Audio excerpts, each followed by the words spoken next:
Hello and greetings. My name is Shwa, and I am the host and founder of a podcast called Light Up with Shwa. It's a weekly podcast on conscious living and parenting. I have a very special guest today. I have Sheila from Seattle.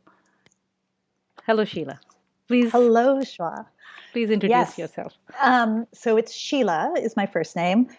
Delaney Duke is my last name. So Sheila Delaney being the good Irish name on my side, and I married into a Duke. And I am probably the simplest way to describe what I do now is that I'm a coach.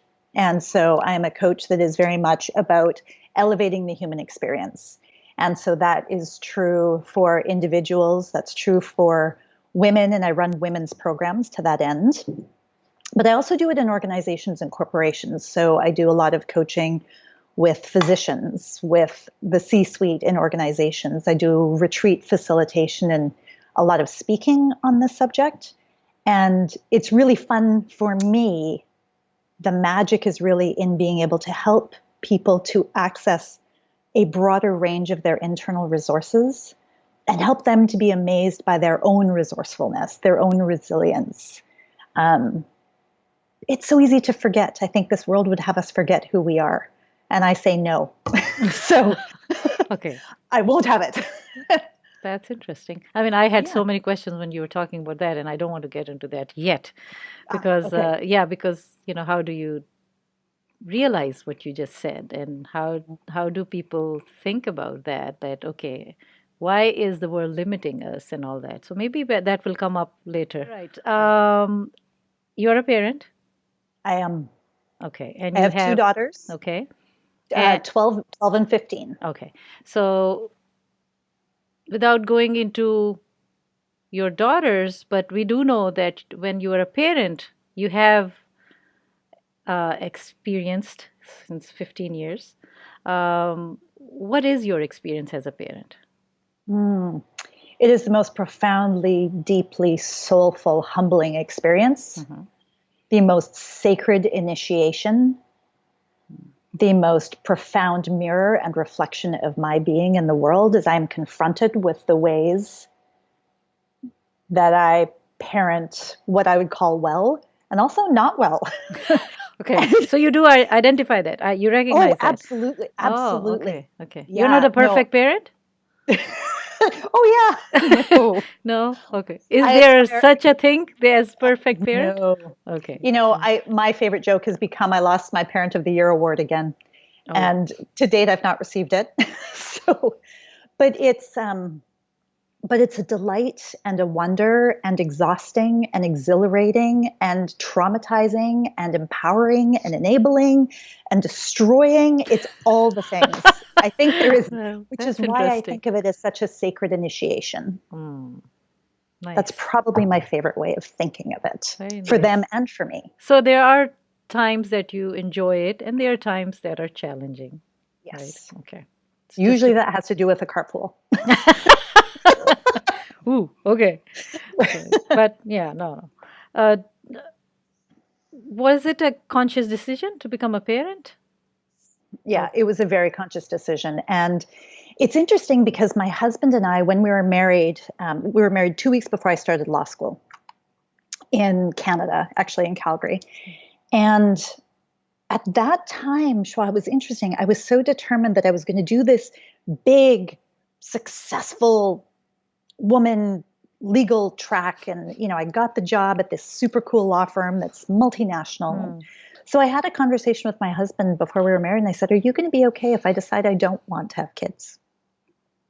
And he said, well, and we talked about it a little bit. And we kind of ended up with a wishy-washy answer. But he said, I'd be willing to discuss that. Oh, wow. So we got married. And I made sure I kept that door open.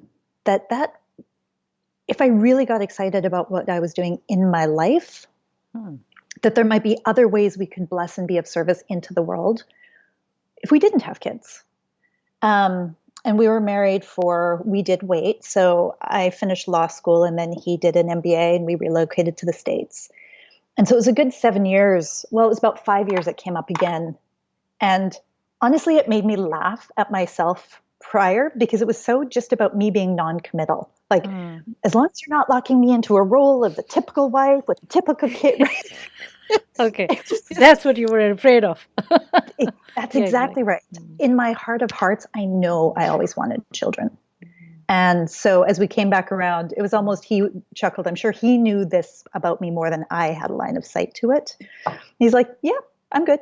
so, So he so we knew went, he didn't want to be too much like, oh, okay, if you don't want to have kids, I'm not gonna get married or not, you know. So he was marrying you for you, not for yes, any other reasons. I think that is the most beautiful thing because then everything can be accomplished. yes, I think so. yeah. Yeah. Yeah, Mm. I do. And then we were very fortunate, very, very blessed. I know in this world where I have so many dear friends who had such a hard time. We became pregnant right away.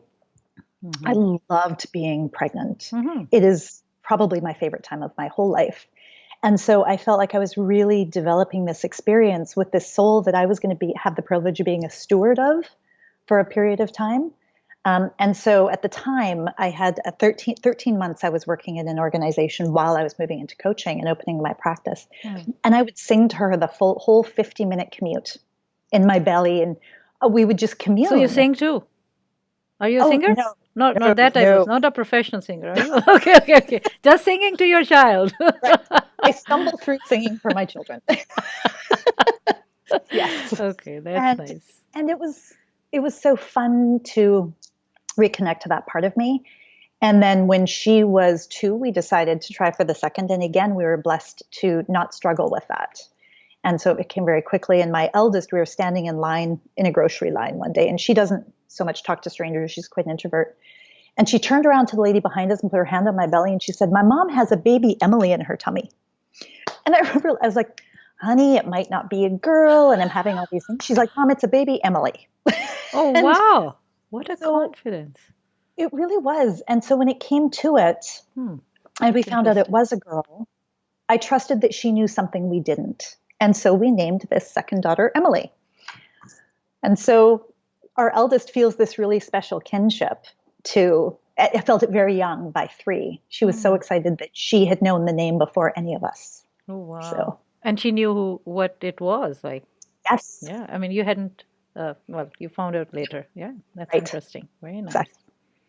So, do they have a good relationship? They Um, do, even though they try to fight it. okay, but they do So have.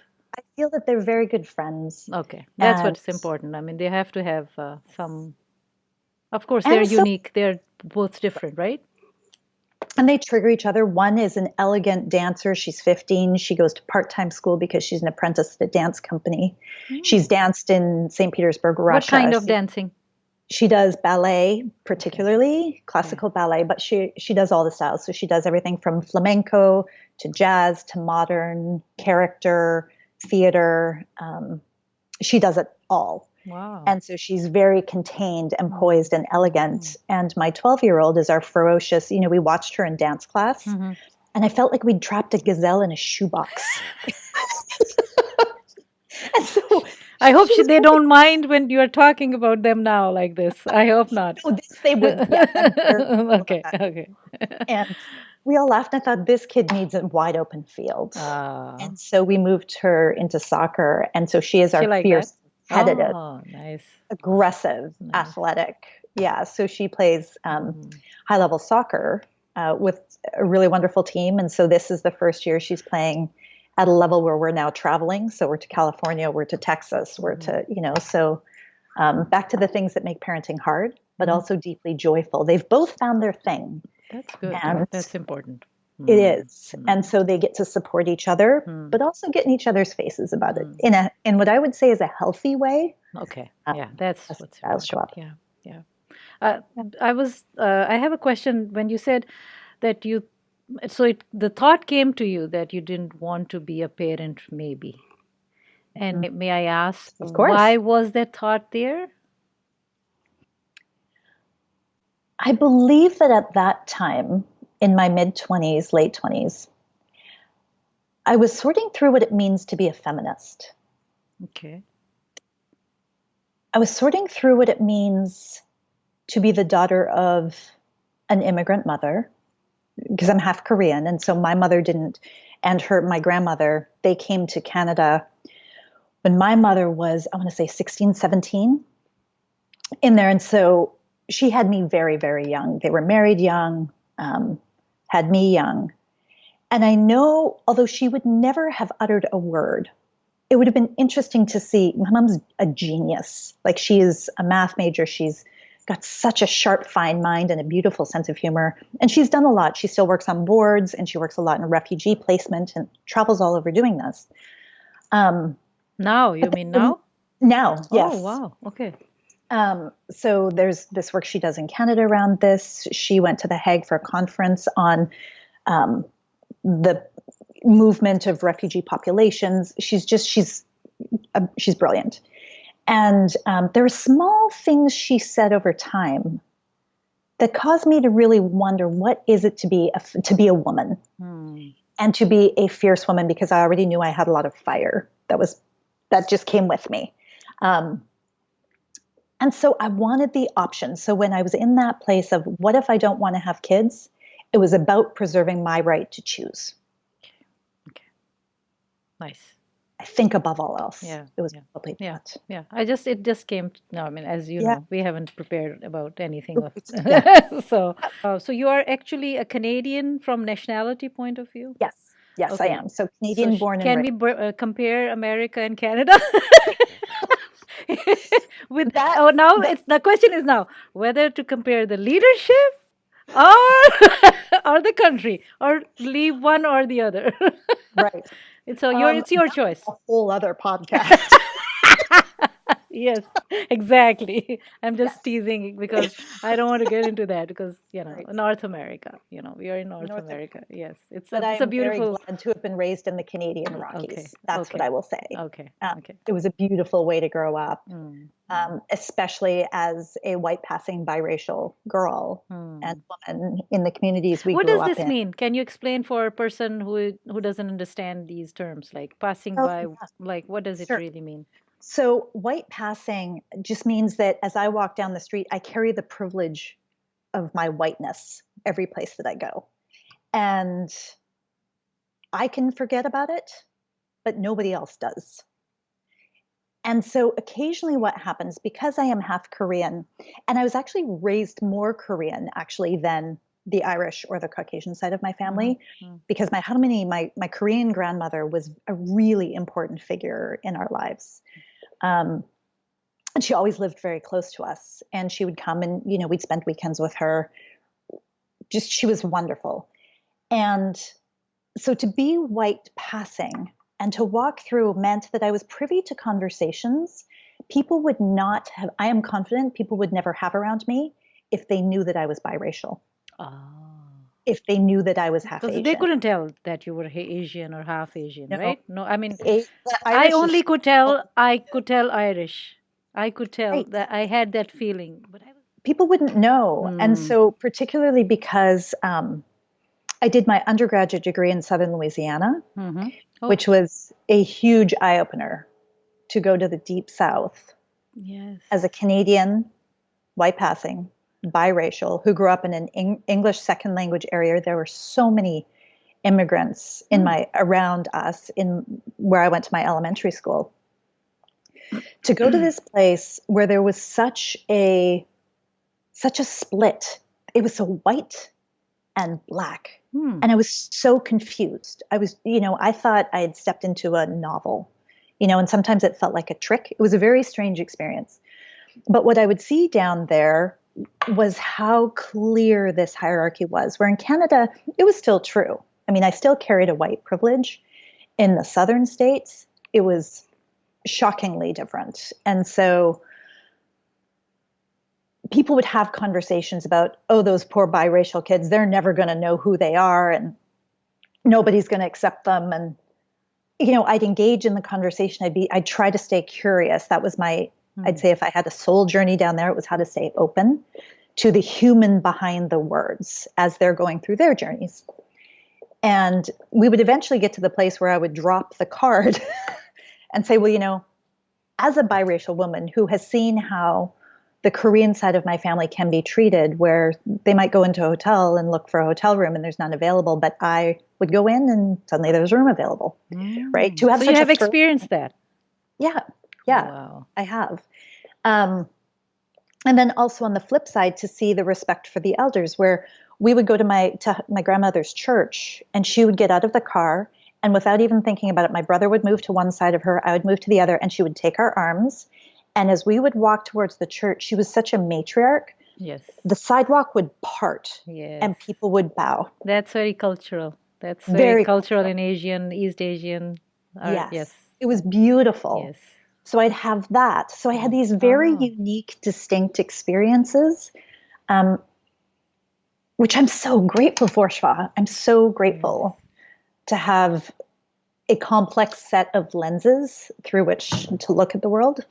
And you are So, able to navigate through it without much, what I should say here. I mean, you're fine with it. You have been yeah, there doing. was no, I didn't feel any trauma. I Yep. didn't feel Mm. but I feel like I was also that kid who was gifted from a very young age. If I think about, if you will, the gifts that I was handed right from birth, one of them was the awareness of knowing who I was. Hmm. That's Uh, important. it really was. And it meant in elementary school, my aunt would describe me as precocious, and she'd just say, I asked her recently in the last 5 years, what do you mean by that? You've always said that. She said, you could silence a room with these questions you would ask Hmm. that nobody even understood. And, it was said very affectionately and kindly, Hmm. but it meant I had a deep awareness of who I was. And so my struggles or quests or searches for character or growth or maturity were less about that than for some other people. It also meant I didn't understand peer pressure. I didn't know what it was to not just say no. And so it was difficult to find compassion for because I couldn't relate. Hmm. But I would watch my friends and they'd say, oh, yeah, they made me drink.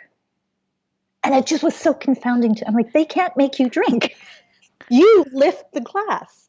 It was so confounding. Oh. Honestly, until I became a lawyer. And then in the professional world, feeling peer pressure in a different way. Feeling, because I happen to not drink very much. Alcohol does not agree with the Korean side of me. That is just true.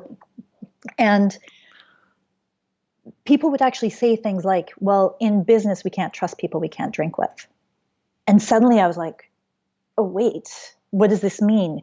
Am I okay like this? Am I okay to be a lawyer? Can I be who I want to be?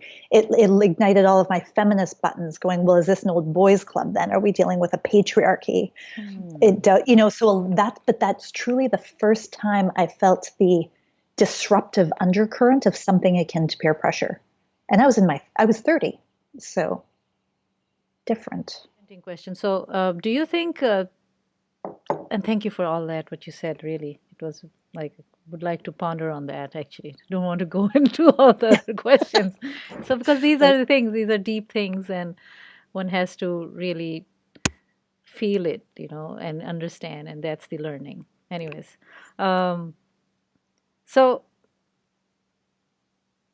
let's talk a little bit about your parents. So, do you think your parents were good parents for you? I Did you do. learn anything from them? I did. There were, and they were very young, as I'd mentioned. So they Yes. were 20 and 21 Oh, that's when they right. got Very married. young. Yeah. Uh, And they were really, I always felt so sure that I had a place to come home to. mm, And I don't mean just the physical home. yes. I meant this idea that I was able to take for granted their unconditional love. Even when I was a pain in the neck teenager fighting with my mom Mm, and putting her at wit's end and wearing her, and I had a very particular way of being obstinate that was not bad behavior, but really obstinate is the best way. mm, And they met me where I was. So the way that I grew up, we were at that time, I was very involved in a church, and we traveled as a pack of 20 or 30 kids every weekend, whether we had youth group activities or if we were all just hanging out. And as a parent now, I am more in awe of the fact that my mom could receive 25 kids. So she always amazed me I didn't appreciate it then. Now I am amazed at the fact she could receive 25 kids on half an hour's notice. And my parents, somewhere along the line, made a conscious decision, I assume. I should talk to her about this, to be a gathering place for the kids. And so my dad in particular was a really safe place. He unfortunately, he was first diagnosed with cancer when I was about 10 or 11 with colon cancer. And so we go through, as a family, surgeries, remissions, chemo remissions, surgeries, remissions, one miraculous healing. And then he got it again and was diagnosed terminal when I was 18. And this is probably where the rubber really hits the road in terms of them being really wonderful parents who understood me. Is I wrote them a letter from university saying, I want to come home and be the primary caretaker during the day. Will you let me drop out of school and come home and do this? And they not only allowed it, my dad wrote me a very long letter saying, yes, we accept this. And even while he was in the midst, of course, as so often happens, I learned so much more about living from my father's dying than I can point to in any intense area of my life. And he was systematically paralyzed as the cancer moved up his spine from the feet up, so that by the time he actually died, he was paralyzed from the waist down. And all the way through, he was so intentional about both asking for what he needed and making sure I got out of the house. So Sheila, you need to go for a bike ride. And there were times I would love to be able to say every day was perfect and I was the perfect selfless caretaker, but there were times I'd go and I'd hide in my room just because I wanted a little downtime, and he would let me have it. There was this wisdom that lived in the house with us that helped us to find each other's rhythms that worked really well. And my mother worked so hard during this time, and I had a younger brother, 3 years younger. And through all of that, when I think about the fact that we lived with cancer for really 8 or 9 years in various different ways, it never took over.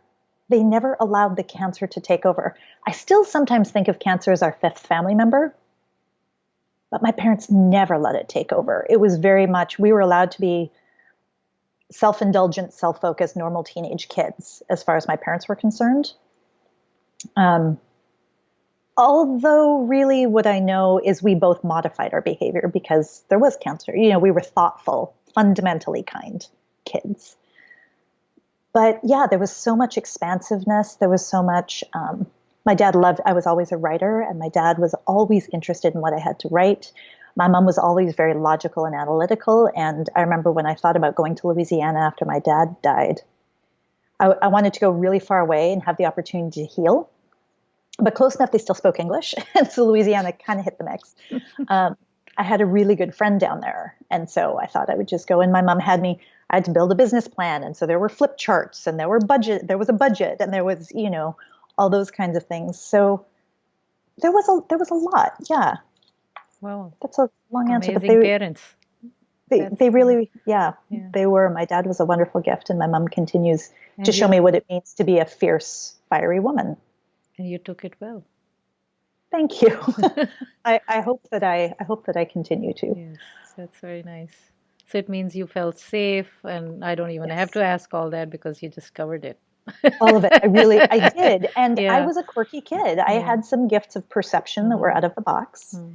For example, can you share any? Yeah. So here's actually a good one. This is probably my favorite.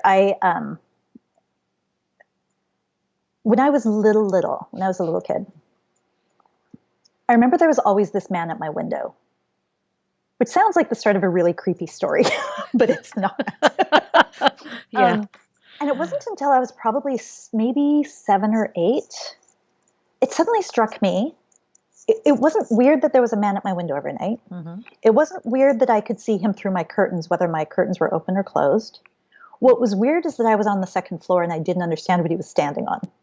Right. So in my young mind. So I went to my dad and I said, there's a man at my window every night. And you can imagine as a parent, once he had his parental what response, and then he wound down and said, well, tell me about him. What do you mean? And I said, well, and he asked me if I was afraid. And I said, no, he's watching over me. But he's always on the outside of the window. And I don't understand what he's standing on.